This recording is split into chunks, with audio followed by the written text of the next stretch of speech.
MSNBC has learned tonight 6 Democratic members of Congress claim that CIA Director Panetta testified to them last month that top agency officials have concealed significant actions from all members of Congress and misled Congress dating back to 2001. Thus have they asked him by letter to correct his past claim made in the wake of Speaker Pelosi's charges that the agency never briefed her about torture of detainees, that it is not CIA, quote, policy or practice to mislead Congress. And just breaking in the last few minutes, the CIA's dramatic insistence that Panetta said no such thing last month and will make no such correction.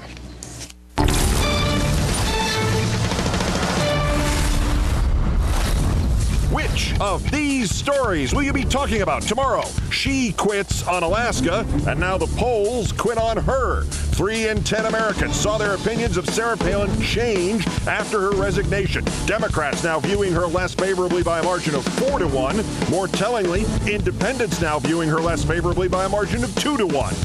Still confused about the why? You know why they're confused? I guess they cannot take something nowadays at face value. But as her speech is fact-checked, should anybody take her at face value? She claimed she was vindicated in all the ethics investigations. She was not. And if she thought she was done as late-night comedy fodder, she was not. The category tonight, top 10 messages on Sarah Palin's answering machine. I asked George W. Bush, why didn't anyone tell me resigning was an option? King Carl is deposed. Well, as in he gives a deposition, not they took his throne away. 8 hours of grilling by congressional investigators about the political purge that claimed 9 U.S. attorneys. Sotomayor again. How Senator Sessions cares less about a fair hearing and more about using an unfair one to push his agenda. This as the American Bar Association issues the judge its top rating, well qualified, as opposed to, say, Clarence Thomas, who is just qualified. And worsts, another local hero, an Arizona state senator and an error-filled rationale for uranium mining of biblical proportions. This Earth's been here 6,000 years, and I know I'm going on and on, I'll shut up. It's been here 6,000 years, long before anybody had environmental laws, and somehow it hasn't been done away with. This shut up of which you speak, when does that go into effect? All that and more now on Countdown. When I'm told to shut up, I shut up.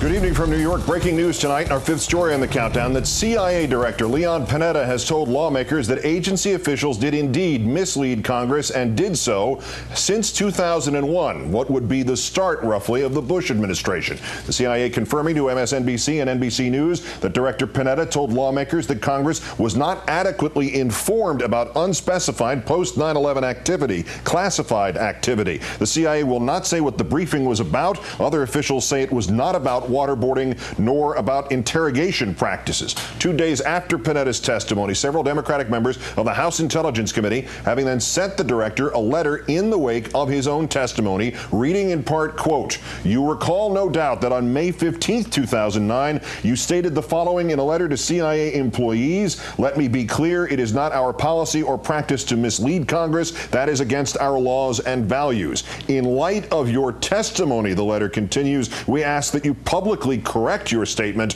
of May 15, 2009. In another statement tonight, Director Panetta is refusing to amend what he said in May, nor even confirm what the congressmen and women said he said in June. Again, reading in part, Director Panetta stands by his May 15 statement. It is not the policy or practice of the CIA to mislead Congress. This agency and this director believe it is vital to keep the Congress fully and currently informed. Director Panetta's actions back that up.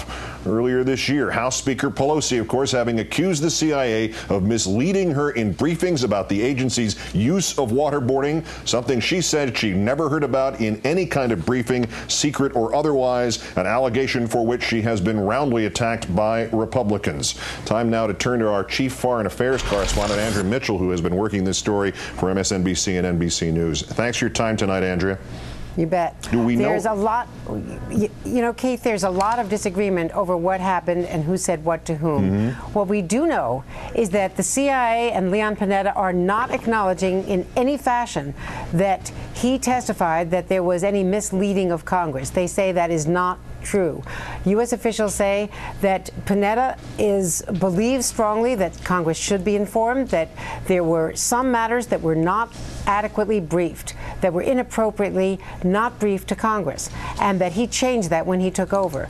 But he is not attributing any motivation to what was done in the past. He's not saying that it was an attempt to mislead or conceal, simply that they were not informed, and that he has made sure that in the future they will be informed. So is there if you can see the distinction. Yeah, is there a disconnect here between, we've got Representatives Eshoo and Schakowsky Absolutely. and Holt and Hastings and Tierney and Thompson? Is it a disconnect, or did they hear something that they wanted to put on the record? Why would there be such divergence of what exactly he said to them? You get to the bottom of it. The fact is that these 6 members are very close allies of Speaker Pelosi, and you know the background that there has been this running feud between the Speaker and the head of the CIA. Not a terribly healthy situation, we might add.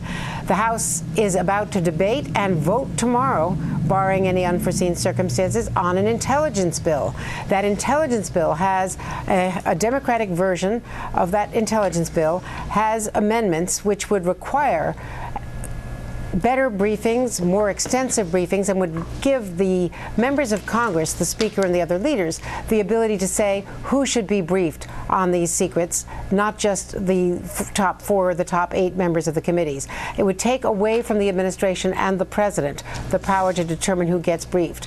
Today, the White House issued a veto threat, saying if they vote on that version of the House intelligence bill, the president will not sign it. So you can see a growing feud between House Democrats loyal to Pelosi, and this is not a document of the Intelligence Committee, of its leadership, or of all of its members. It is simply 6 Democrats very closely aligned with the Speaker against Leon Panetta. Panetta is not acknowledging that there was any lying that went on in the past.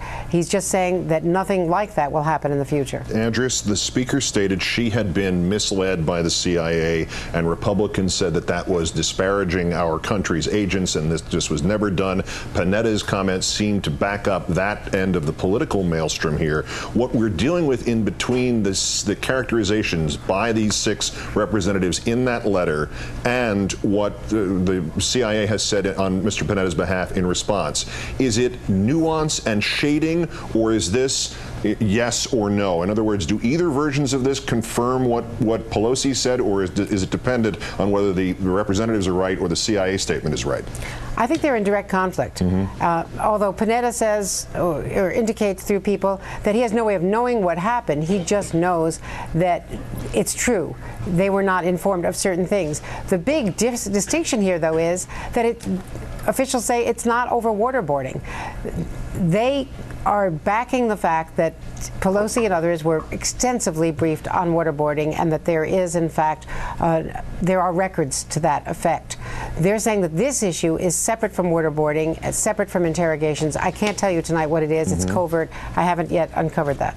Last question, then. What happens next pertaining to this? Is this solely about that vote and the threat of the veto, or is there potentially more here? Are there hearings? Is there more open testimony? Is this going to carry on its own accord, or does this go away relative to this just some political posturing in front of a vote?